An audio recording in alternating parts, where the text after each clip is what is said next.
வணக்கம் விதி.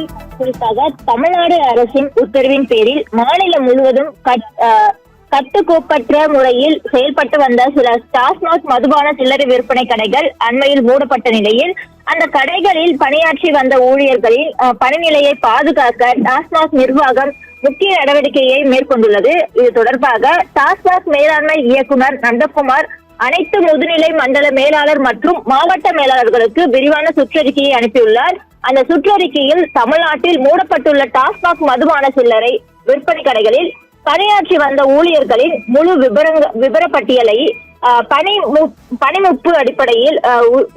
பணிமுப்பு அடிப்படையில் உடனடியாக தயாரிக்க வேண்டும் என்று அறிவுறுத்தப்பட்டுள்ளது. மேலும் மூடப்பட்ட கடைகளுக்கு அருகில் செயல்பட்டு வந்த மற்ற டாஸ்மாக் கடைகளில் விற்பனை அதிகரித்து கூடுதல் பணியாளர்கள் தேவைப்படும் சூழல் இருந்ததால் அங்கு இந்த ஊழியர்களை முன்னுரிமை அடிப்படையில் உடனடியாக பணி நிறுவனம் செய்ய வேண்டும் என்றும் உத்தரவிட்டிருக்கிறார்கள். அது மட்டுமின்றி அருகில் உள்ள கடைகளில் பணியமர்த்தப்பட்ட பிறகு சில ஊழியர்கள் தற்போது வரை மிஞ்சி இருக்கிறார்கள்.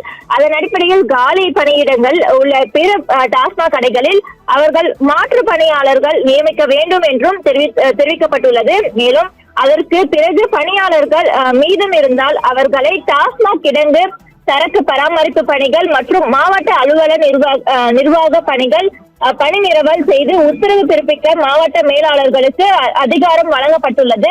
இந்த நடவடிக்கை மூலம் டாஸ்மாக் கடைகள் மூடப்பட்டாலும் அங்கு பணியாற்றிய ஊழியர்களின் வேலை வாய்ப்பு மற்றும் மாதாந்திர வருமானம் பாதிக்கப்படாத வகையில் மாற்று பணி வழங்கப்படுவது உறுதி செய்யப்பட்டுள்ளதாகவும் டாஸ்மாக் நிறுவனமானது தற்பொழுது தெரிவித்துள்ளது.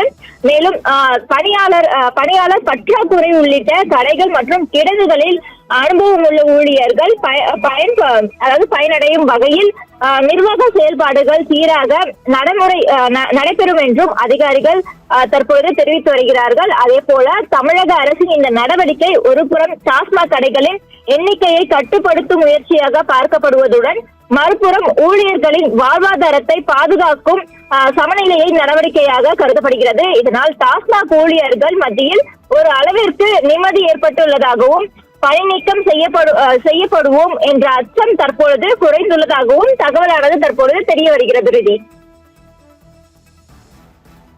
விவரங்களுக்கு நன்றி.